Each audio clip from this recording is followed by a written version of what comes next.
Bismillahirrahmanirrahim. Assalamualaikum warahmatullahi wabarakatuh. Alhamdulillah wassalatu wassalamu ala Rasulillah wa ala alihi wa sahbihi wa wala. Subhanaka la ilma lana illa ma 'allamtana innaka antal alimul hakim. Rabbi shrah li sadri wa yassir li amri wa hlul 'uqdatam min lisani yafqahu qawli. Para hadirin sekalian, alhamdulillah pada hari ini kita bertemu sekali lagi, insya-Allah kita nak bincangkan tentang bulan Zulhijjah, ya. Hari ini kita berada pada 14 hari bulan Zulqa'dah, hari Isnin, yang mana hari ini ramai orang yang berpuasa sunat, iaitu menunaikan sunat puasa pada hari Isnin yang diamalkan oleh Nabi SAW. Dan pada masa yang sama kita mengamal juga puasa pada hari-hari putih, Ayyamul Bid, yang berlaku 13, 14, 15 setiap bulan, yang dianjurkan oleh Nabi SAW. Dan ada juga yang berpuasa sunat Nabi Daud AS, dan juga semuanya adalah insya-Allah termasuk dalam golongan mendapat pahala dan kerana Allah SWT, insya-Allah. Jadi kita nak masuk bulan Zulhijjah. Bulan Zulhijjah ini tak lain tidak bukan ialah kita nak tahu dan mengkaji semula hukum-hukum supaya kita ingat kembali, ya. Dalam masalah bulan Zulhijjah ini ialah kita berada dalam bulan hari raya Aidil Adha, iaitu hari kita kembali kepada pengorbanan, ya. Disunatkan kita untuk melaksanakan ibadah kurban, yang mana sunat ini perlu kita fahamkan terlebih dahulu, bukanlah sunat seumur hidup sekali, bukan. Ia adalah sunat pada tiap-tiap tahun. Jadi tidak ada istilah saya sudah kurban atau saya belum pernah berkurban, tidak. Ya, berkurban maknanya tiap-tiap tahun sunat kalau bagi mereka yang berkemampuan. Kalau tak mampu tak ada masalah, tapi cuba usahakan, insya-Allah, ya. Jadi para hadirin sekalian, kita ambil tentang masalah kurban ini, sejarah Nabi, sejarah yang diceritakan oleh Al-Quranul Karim tentang pengorbanan dua orang Nabi, anak Nabi Adam AS. Allah menjelaskan dalam surah Al-Ma'idah, dalam surah Al-Ma'idah, a'udzubillahi minasyaitonir rajim, watlu 'alaihim nab'a bani Adam idh qarraba qurbanan fatuqubila min ahadihima wa lam yutaqabbal min al-akhar.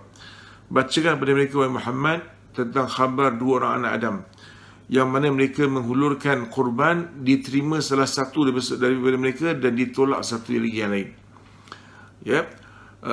Sehingga dari peristiwa ini berlaku pembunuhan yang pertama di atas muka bumi ini. Jadi dalam Quran tak sebut siapa nama anak Nabi Adam AS ini, dua orang, tapi berdasarkan pada kisah tafsir Ibn Kathir yang dinukilkan daripada kisah-kisah Israiliyat daripada orang-orang Israel, orang Yahudi, mengatakan nama mereka adalah Qabil dan Habil. Dan juga dalam Quran tak disebutkan apa jenis kurban yang mereka buat, ya. Tapi diceritakan oleh tafsir Ibn Kathir yang dinukil secara Israiliyat, ya. Cerita kita dengar daripada orang-orang ahli kitab sebelum ini tentang mereka mengulurkan korban buah-buahan, ya. Diletakkan di atas bukit yang mana peti menyambar itu, maka itulah yang diterima oleh Allah. Yang mana peti tidak sambar, maka tidak diterima oleh Allah Subhanahu Wa Taala. Kerana yang diterima oleh Allah tu beliau berkorban benda yang baik-baik. Manakala yang satu lagi benda-benda yang tidak elok, yang tidak baik, yang jadikan pengorbanan, maka Allah Taala tidak terima, ya. Jadi ini ceritanya Allah sebut innama yataqabbalullahu minal muttaqin. Sesungguhnya Allah Taala terima ibadah kurban daripada orang-orang yang bertakwa. Ini perlu kita faham, ya. Jadi kita berada dalam bulan Zulhijjah ni, kita digalakkan untuk membuat korban. Di samping itu juga disunatkan kita untuk puasa pada hari Arafah, ya. Jadi pada hari Arafah 9 Zulhijjah disunatkan kita berpuasa. Tapi kalau siapa yang mampu, ya, yang mampu untuk berpuasa lebih, dia boleh berpuasa daripada 1 sampai 9 hari bulan Zulhijjah kalau dia mampu. Kalau tak mampu tak ada masalah. Dan 1 hingga 9 hari bulan Zulhijjah juga sunat untuk hidupkan malam-malam tersebut dengan beribadat pada Allah SWT, yakni bertahajud 1 hingga 10. Ini yang sebagai ulama mengatakan, bila Allah mengatakan wal lail wa layalil ashr, ya, Allah mengatakan wal lail, demi waktu malam, wa layalil ashr, iaitu dan 10 malam, ya. 10 malam ini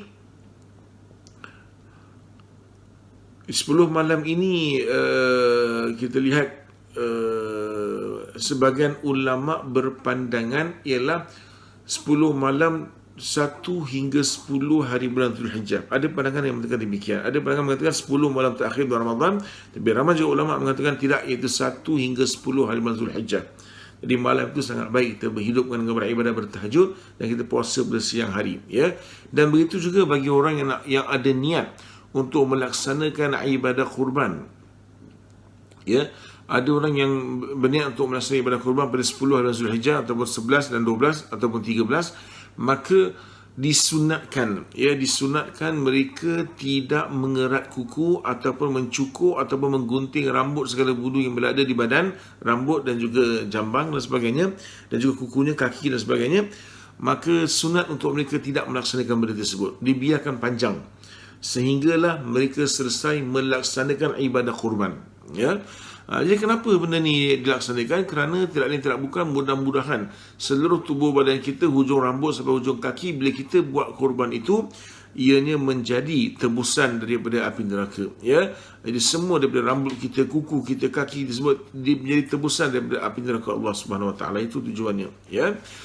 Jadi ini nak menjawab ramai orang yang bertanya, 10 bilakah sunat saya tidak mula bercukur, ya? Maka itulah daripada 1 hari bulan Zulhijjah. Jadi soalan yang seterusnya ialah tentang macam mana Ustaz, apakah beza korban dengan akikah, ya? Dan apa itu korban nazar? Korban itu sebagaimana saya katakan sebelum ini, ialah dia adalah sunnah pada tiap-tiap tahun, bukan seumur hidup sekali. Jadi tidak timbul kalau orang kata saya belum berakikah atau saya belum berkorban, maaf, saya belum berkorban atau saya tidak pernah berkorban, ya. Jawapannya ialah kena faham, orang kata demikian disebabkan mereka bertanggapan korban itu seumur hidup sekali, macam haji. Jawapannya tidak, ya.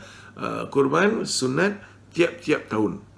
Kita panjang umur kita buat, insya-Allah. Ada rezeki kita buat. Cuba usahakan, doa minta Allah Ta'ala beri kita kelebihan untuk kita buat korban tersebut. Ya.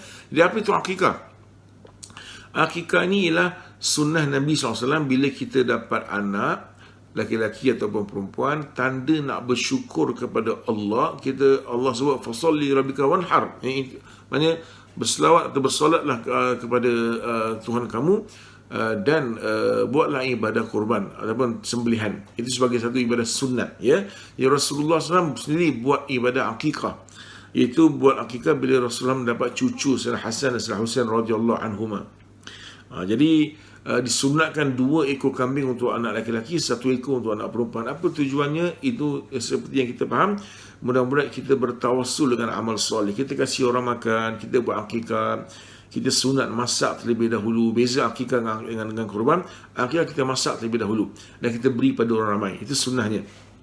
Dengan tujuan bila kita bagi orang makan, kita buat sembelihan, kasih orang makan dan sebagainya, mudah-mudahan kita berdoa Allah Ta'ala lembutkan hati anak ini supaya ianya mudah dididik. Ini kena faham. Bukan bermakna satu orang buat akikah, saya dah buat akikah, insya-Allah saya dah tak perlu susah lagi, anak saya anak yang baik, insya-Allah. Tak perlu didik sangat. Tidak, itu tidak betul, ya. Mudah-mudahan dengan kita buat akikah ini, Allah mudahkan kita nak didik anak cucu kita tu. Mudah-mudahan senang dia dengar, hatinya lembut, mudah dengar kata, ya, mudah pada kebaikan, insya-Allah. Itu maksudnya, ya. Jadi bila akikah ataupun korban, sunat kita ambil 1/3. 1/3 kita bagi pada kaum kerabat untuk merapatkan silaturahmi, 1/3 kita beri kepada fakir miskin. Ini dia, ya. Kalau ada orang kata, Ustaz saya tak nak ambil, saya nak kasih semua sekali pada fakir miskin, silakan, tak ada masalah. Ya. Ustaz saya nak ambil semua sekali, saya tak nak kasih satu orang pun, saya buat korban, saya sendiri nak makan, saya beli daging, saya boleh siap sebulan, saya tak payah beli pergi pasar, ya, sebulan saya nak makan sendiri, boleh tak? Jawapan dia boleh, tidak ada haram, cuma makruh buat macam itu.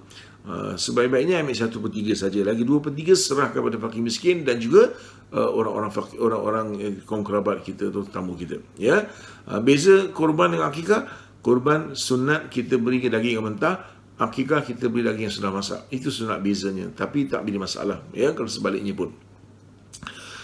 Apa tu korban nazar, ya? Ada orang nazar tu bila dia berjanji kepada Allah, maka sudah jadi kewajipan bagi dia. Contohnya kalau satu orang dia niat nak mendapat kerja, jadi dia bernazar, maksudnya, ya Allah, kalau aku dapat kerja ni, ya Allah, aku sudah jadi kewajipan bagiku, aku bernazar padamu, ya Allah, menjadi wajib kata diriku untuk, contoh, ya, untuk aku sembelih seekor kambing. Maka pada waktu sudah jadi wajib dan dia dapat kerja tersebut, maka dia sudah jadi wajib, hajatnya tersampai. Ya, ajaknya sudah sampai, maka wajib dia korban, dia buat korban sebagai korban nazar. Jadi bezanya apa? Korban nazar diharamkan dia makan sedikit pun, dia tak boleh ambil manfaat sedikit pun. hendaklah diserahkan pada orang lain, fakir miskin, kaum kerabat dan muslimin muslimat dan sebagainya. Ya, itu maknanya yang kita katakan tentang kurban nazar. Ya, mudah-mudahan insya-Allah dapat kita jelaskan dengan cara yang baik, mudah dapat dipahamkan. Dan macam mana Ustaz, kita di Singapura ni kita kadang-kadang buat korban, walaupun tahun ni tak ada korban di Singapura, tapi kalau soalannya biasa timbul, Ustaz, kalau kita buat korban macam mana?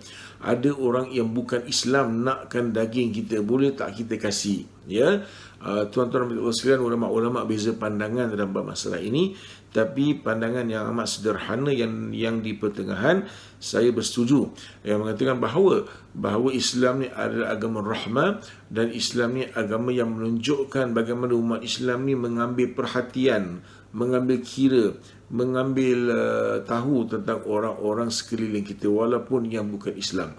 Yang bukan Islam ni mungkin bukan saudara kita seagama, tapi mereka saudara kita semanusia.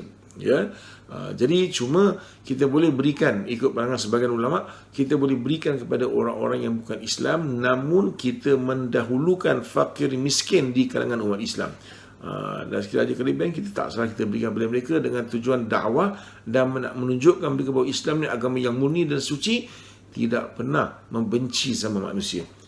Ini antara sebab kenapa ada sebagian ulama mengharuskan. Ya, jadi itulah tuan-tuan dan sekalian perkara-perkara yang boleh saya sebutkan dalam bab masalah kurban, dan saya nasihatkan diri saya dan semua yang ada kat sini untuk kita sematkan dalam hati, berdoa semoga Allah Ta'ala beri rezeki yang halal, luaskan rezeki kita buat kurban dan kita jamu orang makan. Ini adalah sunnah baginda Nabi SAW. InsyaAllah apa yang kita kurbankan itu Allah Ta'ala akan gantikan yang lebih baik lagi, insyaAllah. Ya, dengan ganjaran pada luaskan rezeki kita. Dan di Singapura pada hari ini kita tidak ada kurban, tapi kita ada buat kurban di luar negara untuk umat Islam di mana-mana merata tempat yang kurang bernasib baik. Ada juga yang dibuat di Australia. Ya, contohnya Persatuan Jamiah Singapura ada membuat khidmat buat korban di Australia, dan daging itu akan diterbangkan di Singapura dan kita boleh serahkan, berikan kepada siapa yang kita kendaki. Ya, dan juga akan diberikan kepada fakir miskin.